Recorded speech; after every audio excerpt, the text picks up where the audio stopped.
Assalamualaikum warahmatullahi wabarakatuh. Perkenalkan, nama saya Tentamena Prima Della Safira dengan NIM STI 2023-03511. Di sini saya akan menjelaskan ulangan akhir semester mata kuliah kecerdasan buatan. Di sini saya memilih model tentang data terstruktur dengan judul Studi Kasus Student Graduation Prediction atau prediksi kelulusan mahasiswa menggunakan algoritma XGBoost. Studi kasus ini bertujuan untuk memprediksi apakah seorang mahasiswa akan lulus tepat waktu atau tidak berdasarkan data demografis atau usia, kemudian faktor ekonomi atau GDP, inflasi, kemudian prestasi akademik atau nilai semester, dan status beasiswa. Proses pertama, kita awali dengan menginstal Kaggle API. Ketika Kaggle API ini kita run dan berhasil, nantinya akan muncul tanda checklist seperti ini. Menggunakan perintah pip install Kaggle yang merupakan langkah fundamental untuk memungkinkan interaksi antara lingkungan Python dengan platform Kaggle melalui command line. Instalasi ini hanya perlu dilakukan sekali di environment yang digunakan. Setelah instalasi berhasil, langkah krusial berikutnya adalah mengkonfigurasi API.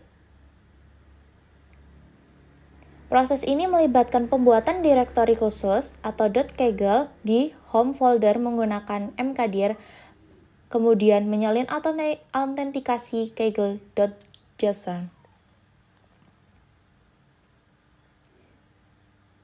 Kemudian ketika instalasi berhasil dan mengkonfigurasi APK juga sudah berhasil, di sini kita lanjut untuk download datasetnya.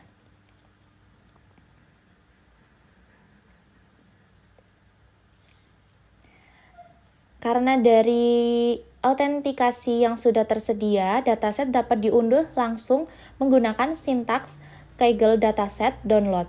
Diikuti identifier dataset atau dalam format username atau nama datasetnya. Proses ini akan menghasilkan file terkompresi zip di direktori kerja.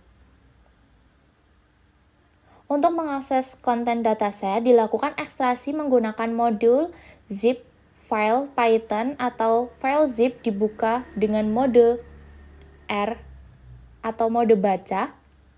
Kemudian seluruh isinya diekstrak ke direktori tujuan atau konten sebelum akhirnya menutup file zip. Ketika kita run, nantinya hasil akhirnya adalah file CSV dataset yang siap untuk di-load ke dalam data frame Pandas guna tahap analisis berikutnya.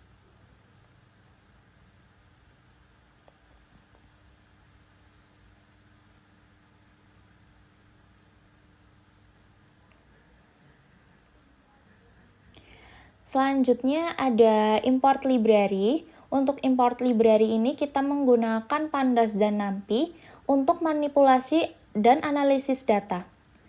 Di sini juga ada scikit-learn untuk tools machine learning atau pre-processing, modeling, evaluation. Dan juga ada XGBoost atau algoritma advance untuk klasifikasi. Kemudian ada juga Seaborn atau Matplotlib untuk visualisasi hasil. Ketika di run dan berhasil akan muncul tanda checklist seperti ini. Dan langkah selanjutnya yaitu ada load dataset. Untuk load dataset ini yaitu memuat data dari file CSV yang sudah tadi kita konfigurasi.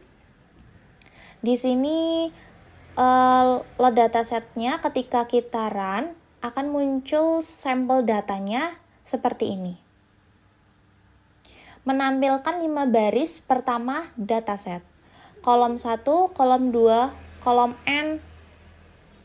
Kemudian ada juga nilai, dan nilai.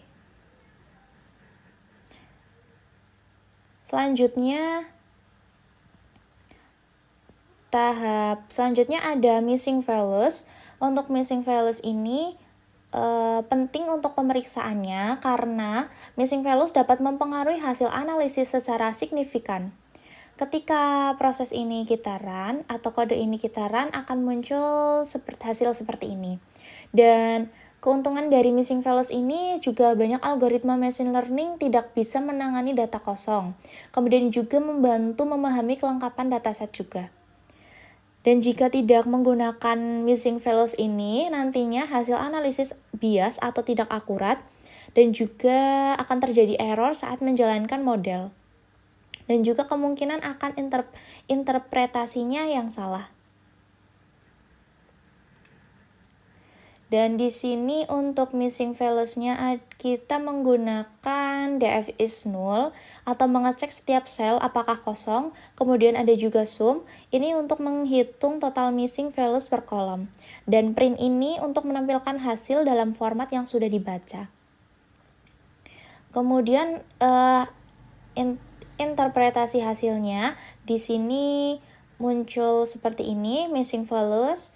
Ada kolom 1, kolom 2, dan selanjutnya. Artinya ini tidak ada data yang hilang di seluruh kolom untuk tanda 0 ini. Dan dataset ini siap untuk tahap analisis berikutnya. Selanjutnya ada enkode data kategorikal. Untuk enkode data kategorikal ini, pada tahap ini kita melakukan prapemrosesan data kategorikal agar dapat dibaca oleh model machine learning. Algoritma ML atau seperti XGBoost hanya bisa menerima input numerik, sehingga kolom yang bertipe kategori seperti scholarship holder dan target perlu diubah menjadi angka. Di sini kita menggunakan label encoder dari scikit-learn preprocessing. Kolom scholarship holder awalnya ini berisi nilai seperti yes atau no, dan kita ubah menjadi 1 dan 0. Untuk kolom target ini nantinya menunjukkan status kelulusan mahasiswa, misalnya seperti graduate atau dropout. Juga dikonversi menjadi angka. Dengan proses ini kita bisa memastikan data kita siap digunakan dalam model. Untuk selanjutnya ada pisahkan fitur dan label. Untuk setelah data siap, kita melakukan pemisahan antara fitur X dan label Y. Untuk fitur X ini adalah variabel input yang digunakan untuk memprediksi seperti scholarship holder, age at enrollment, atau ada juga curricular unit first sem grade. Kemudian ada juga curricular unit second sem atau grade. Kemudian dan variabel ekonomi seperti unemployment rate, inflation rate, kemudian serta GDP. Untuk label Y ini adalah variabel target, yaitu kolom target yang mempresentasikan apakah mahasiswa tersebut lulus atau tidak. Proses ini sangat penting karena model akan dilatih untuk mengenali pola dari X terhadap Y, yaitu untuk memprediksi kelulusan berdasarkan data mahasiswa. Ketika kita run berhasil, di sini akan muncul checklist seperti ini. Selanjutnya ada standarisasi data. Untuk tahap ini, kita melakukan proses standarisasi terhadap data fitur menggunakan standar scalar. Tujuan standarisasi adalah untuk memastikan bahwa semua fitur memiliki skala yang sama, yaitu memiliki mean sama dengan 0 dan standar deviasi sama dengan 1. Kenapa tahap ini penting? Karena beberapa algoritma seperti XGBoost dan algoritma berbasis gradient bisa lebih optimal saat fitur memiliki skala seragam.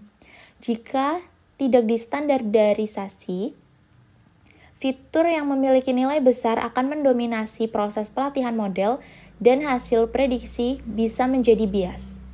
Langkah selanjutnya ada split data training dan testing. Setelah data distandarisasi, di sini kita membagi menjadi dua bagian, yaitu ada training data dan juga ada testing data. Untuk training data ini, 80% dari total data digunakan untuk melatih model. Sedangkan untuk testing data ini, 20% sisanya digunakan untuk menguji beberapa atau seberapa baik model yang sudah dilatih. Untuk fungsi train test split ini dari scikit-learn model selection digunakan untuk proses ini. Parameter random state sama dengan 42 memastikan hasil pembagian data tetap konsisten dan reproducible setiap kali dijalankan. Langkah ini juga penting karena kita bisa mengukur performa model secara objektif tanpa bias terhadap data yang sudah dilatih. Selanjutnya ada model.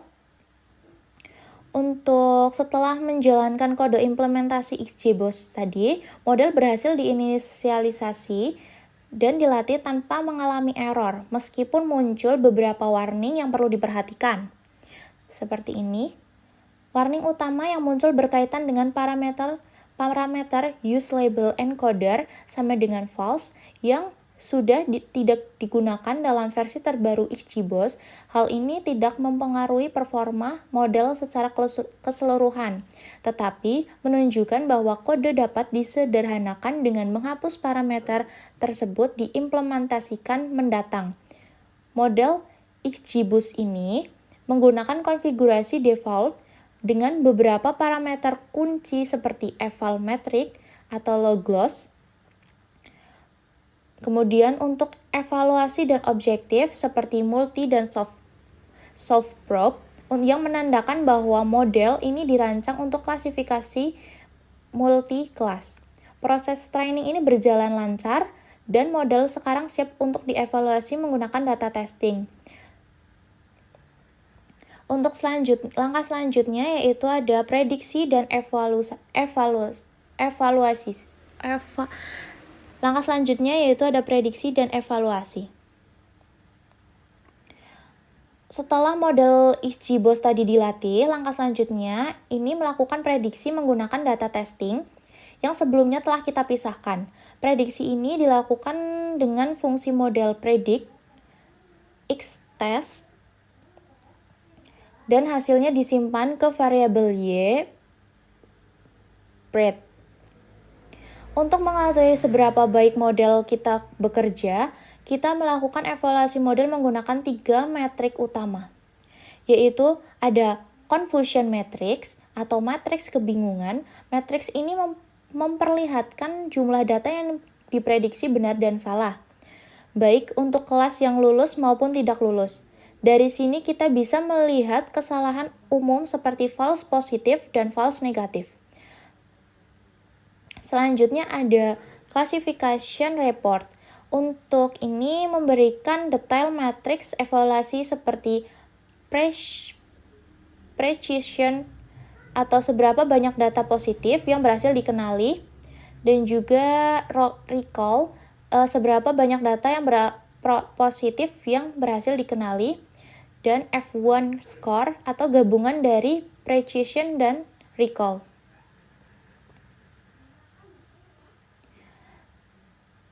Ini adalah nilai paling umum yang digunakan untuk mengukur performa model, yaitu beberapa persen dari data yang berhasil diprediksi dengan benar oleh model. Nilainya diperoleh dengan akurasi skor atau y-test dan y-breadth.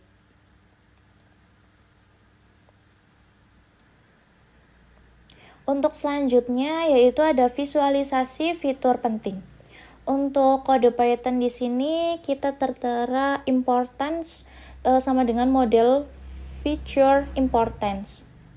Untuk ketika kita run dari kode ini, di sini akan menampilkan hasil gambar seperti ini. Gambar ini menunjukkan visualisasi dari pentingnya setiap fitur atau variable input dalam mempengaruhi hasil prediksi kelulusan mahasiswa menggunakan algoritma XGBoost.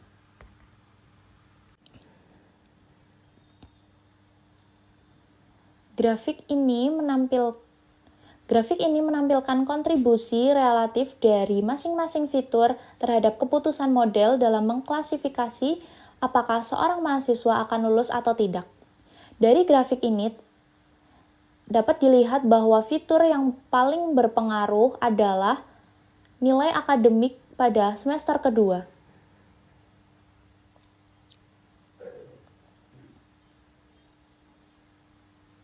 Yang ditujukan oleh variabel kurikuler units second sem grade.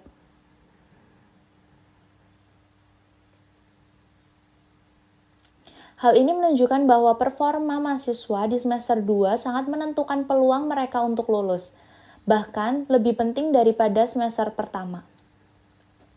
Selanjutnya, fitur scholarship holder atau status beasiswa juga memiliki pengaruh yang cukup besar terhadap kelulusan. Artinya, mahasiswa yang menerima beasiswa cenderung memiliki kemungkinan lebih tinggi untuk menyelesaikan studi mereka, kemungkinan mereka karena dukungan finansial dan motivasi belajar yang lebih baik, yaitu menggunakan fitur scholarship.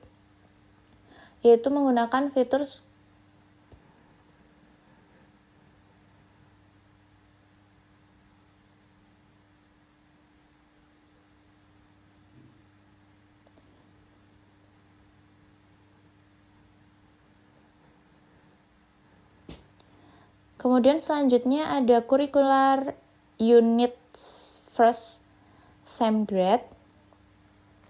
Di sini menempati posisi ketiga dalam tingkat kepentingan, menegaskan bahwa prestasi akademik sejak awal kuliah sudah memberikan sinyal terhadap kelulusan mahasiswa. Dan ada juga fitur-fitur lainnya seperti unemployment rate, kemudian ada inflation rate, dan ada juga GDP, mewakili kondisi ekonomi secara makro yang meskipun tidak terlalu dominan, tetapi tetap memberikan pengaruh terhadap hasil model.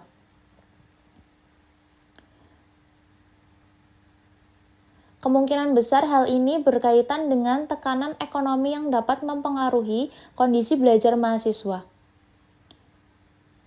Terakhir, usia pertama kali mendaftar kuliah atau age at enrollment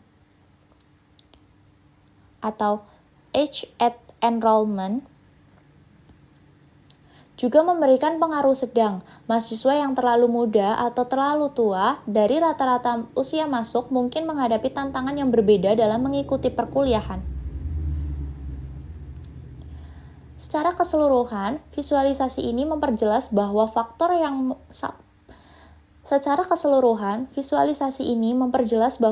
yang paling mempengaruhi kelulusan mahasiswa adalah nilai akademik, terutama di semester kedua, serta dukungan beasiswa. Temuan ini dapat menjadi pertimbangan bagi pihak kampus dalam memberikan intervensi akademik dan kebijakan mahasiswa untuk meningkatkan tingkat kelulusan mahasiswa secara keseluruhan. Untuk dari hasil Google Colab semua ini, sudah saya upload juga di file GitHub. Dan menampilkan seperti ini dalam GitHub.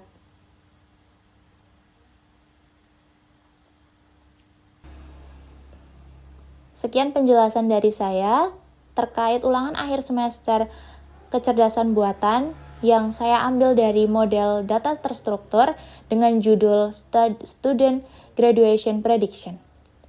Sekian, terima kasih. Mohon maaf jika ada salah kata atau perkataan yang kurang berkenan. Wassalamualaikum warahmatullahi wabarakatuh.